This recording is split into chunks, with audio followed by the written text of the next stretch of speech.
Injury-wise, nothing really new to report at this point. We'll keep you up to date as we move through the week here. So with that, we'll open it up to your questions.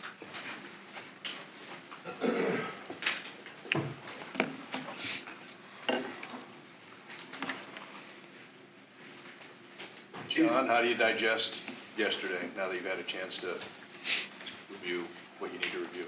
Yeah, listen, it all starts with me making sure we're in position to make plays, and then when you go back through the tape, it's higher levels of execution, really in all three phases.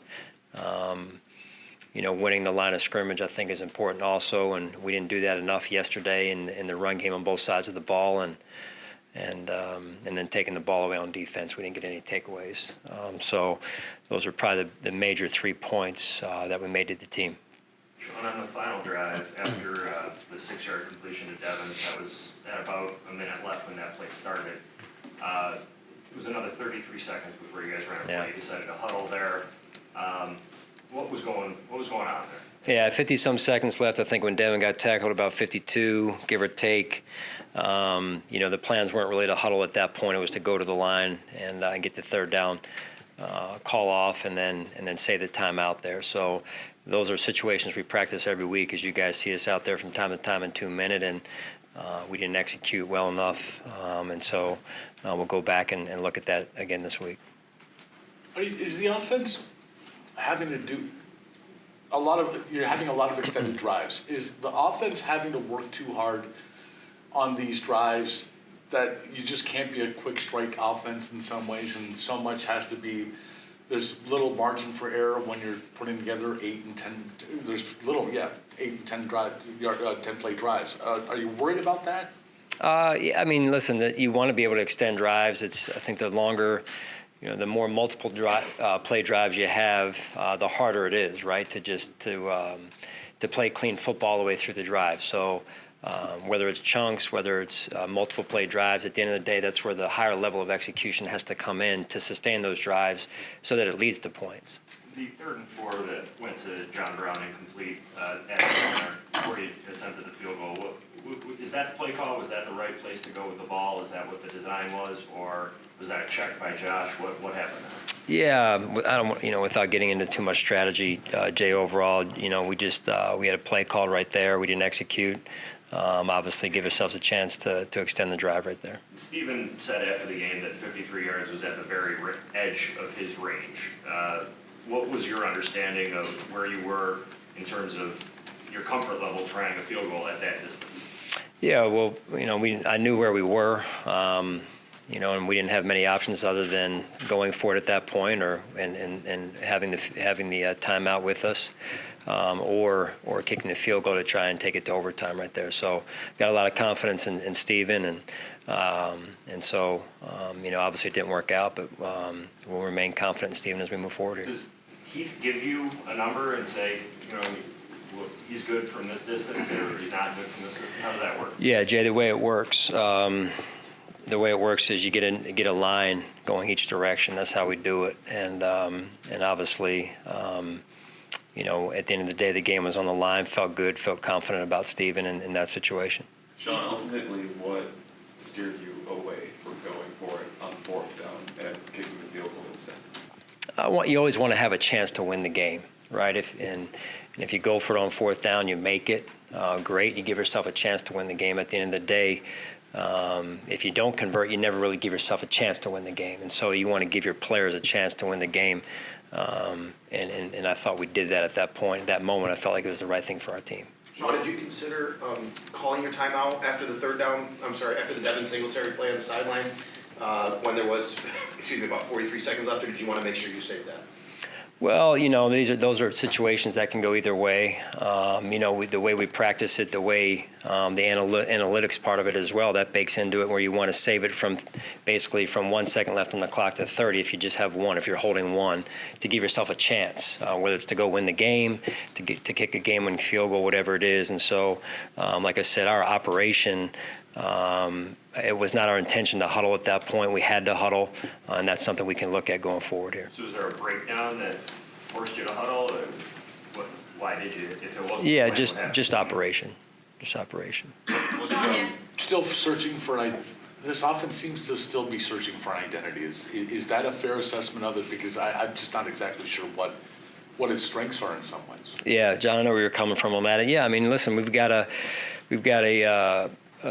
score more points, as I said after the game, and I still feel the same way today. We've got to score more points and to enable ourselves to win games, and to be a threat down the stretch here. That's what we've got to do.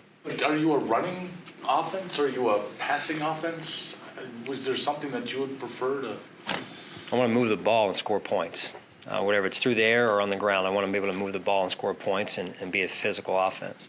Sean, after the game, Josh said that, when it comes to the inaccuracies on these deep passes, he said that he couldn't really pinpoint, why he hasn't been able to complete these passes. He said he didn't know, maybe he was, too worried about it underthrowing it and it being intercepted.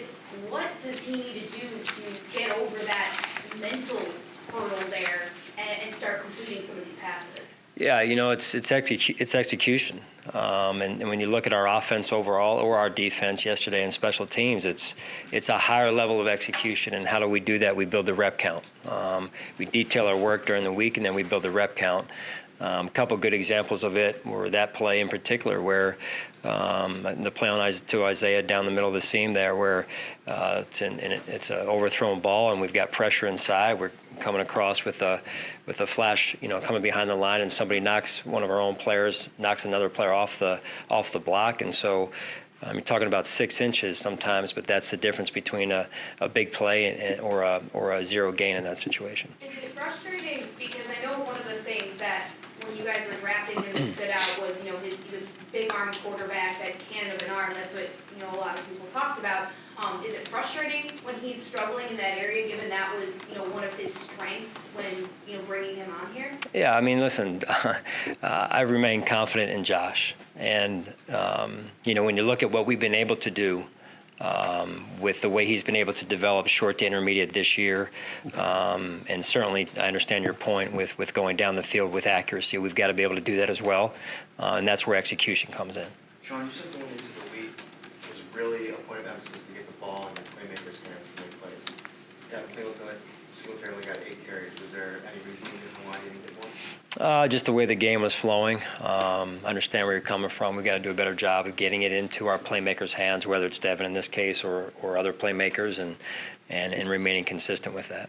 Coach Dawson has certainly demonstrated he can be a matchup problem, in the passing game. What's the next step for him as he kind of heads into the second half of it? Yeah, I would say consistency. We've got some young guys out there like Devin, like Dawson, Josh, second year, that are doing some good things, but consistency overall. And that, again, feeds back into our execution, our level of execution, Chris. Sean, earlier in the game, you went for it in 2 other situations, 4th and 4, I think, from both times from Cleveland's 36 and 39. Mm-hmm. What was the difference between those and the final decision? Because they were pretty, similar in. Yeah, Joe. Just overall different situations in the game, different amount of time on the clock. So different situations in the game. It all comes down to situational football, right there. How do you determine when you go for it in those instances? Game planning. I mean, there's a lot that goes into game planning. Our strengths versus their weaknesses. Their strength versus our weaknesses. What's happened in the game up to that point. And to your point, and maybe to the earlier question, to that point we hadn't converted on 4th and 2-3, 2-6, basically in those windows, 2-4. So anyway, but those are some of the things that bake into that decision. Those kind of 3rd or 4th down and manageable, 4, 5, 6 yards. You weren't able to succeed on those a good deal yesterday.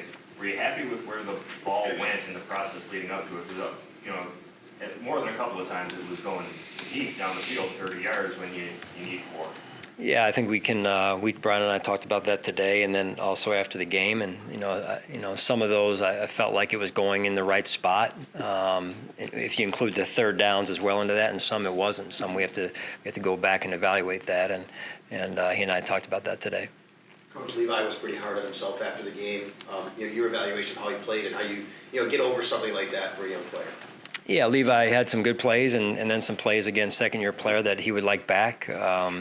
We've got to help him in other situations as well, but I appreciate the fact that Levi takes ownership, and that's the thing I'll say about a lot of our players and what they say, how they handle themselves after the game, after wins and losses, quite frankly. So they take ownership and accountability for it. Sean, do you believe this is a fragile point in the season, losing a couple games and the playoff picture is kind of getting a little more muddled there with you guys? Do you believe this is a fragile point? Well, we lost one game coming off of this past weekend, so that's what we have to keep in perspective, right? We all want to go out and win. We all wanted to go out and beat the Browns, but we have to turn our attention to getting better and moving our attention and moving forward to the Dolphins. They're a team that's come off of a good win in Indianapolis against a good football team that's well coached by Frank, and so we've got to turn our attention and focus on this week and what we can control. Sean, Lee Smith's got 9 penalties this season. He's on the field, 25-30% of the time. Why is that continuing to happen? That is such an issue for him right now. Yeah, just he's got to lock in. Pre-snap penalties aren't they're non-negotiable for us really, and way too many penalties as it relates to John's question earlier about clean drives, 8, 10-play drives, 11-play drives. That's part of what's interrupting our flow as we get into those drives. When you take the field there with 144 left, what's the sweet spot for you and for Brian, or what the conversation is, versus winning the game or making sure we get the field goal? Yeah.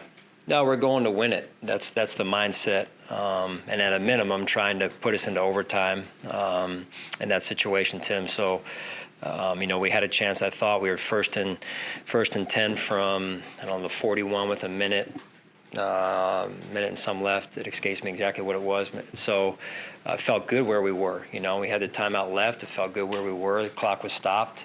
I think on Isaiah's comeback, to our sideline there. So felt confident where we were, and then it sputtered out right there. And that's, had an opportunity to get out of bounds maybe as well in Devin. And we didn't get out of bounds. And so all those things we'll learn from. All those things are good for some of our young players to experience right there. Wanted to come away, obviously, with the win. But we had a chance. We were in position in a favorable, what I thought was a favorable, position with that amount of meat on the bone on the clock there and a timeout. So. Was that a teaching moment for Devin to not try and juke his way to a couple of extra yards and just get out of bounds? Yeah, at a minimum, we'd like, and I'm sure Devin would tell you, he'd like to, at a minimum, make sure we save the clock right there and get out of bounds. Like the matchup, though, with Devin in space as well, on a single tackler, on a solo tackle in that situation. But at a minimum, we've got to get out of bounds to save the clock right there. How close were you to going for it on 4th down? I know we've talked about, what went into the decision, or how the analytics, or what you want to say or don't want to say, but was it broached? Did you have a discussion about it, or did you know right then that we're going to try to? I'm always gonna give it its due, Tim.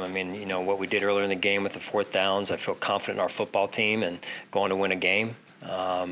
That said, overall, though, I'm also going to make sure my team has a chance to win it. And I felt like at that moment, the best chance to win it, because you never want to walk away and say, hey, we never really had a chance to win it, where we're in 53-yard field goal range at that point, good conditions.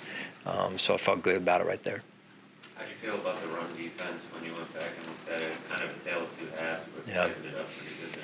Yeah, overall, again, execution-wise, controlling the line of scrimmage, Matt, not good enough. And so that again starts with me. I got to do a better job there and making sure we're tightened up in at the line of scrimmage and playing with better fundamentals, better techniques, and putting them in position to be successful right there. I guess it speaks to how quickly a storyline can change just based on a play or two here. But I think if you win the game, we're really talking about the goal line stand. Yeah, great play. So great I guess plays. let's give it its credit. What is it about your defense that when it came to that point to have them 8 tries and not be able to get a yard? Is there something that is it something that you're? No, these guys are. Yeah, the character of the men on the defense was on display. I don't know if I've ever been around 7 or 8 plays inside the 1-2 yard line right there, and for them not to get in. I think I've been around multiple plays, but just chances, probability-wise, percentages aren't in your favor right there. And those guys stood up and did a phenomenal job. What do you coach, or are DPIs acceptable there when you are only giving up a yard, or you're giving up nothing really? So it's. Yeah, I mean, you don't want to do it, but it was smart football, I thought, on Jordan's part in particular, where he had time and Jordan made a smart decision right there on I think it was the first down play right there, the start of it really. Obviously, there's frustration in the locker room yesterday, there's frustration among the fan base because of the expectations of this team. And, fans looking for fingers to point, Josh, Brian. Are the pieces in place, do you believe, on the offensive side of things with the quarterback and the OC to be successful, to build to being a successful offense? Yeah, I believe they are. I'm always confident in our staff. I'm always confident in the players in the locker room. And that's the start of it, really, is the mentality, is that confidence. All right, thanks, guys. Finish on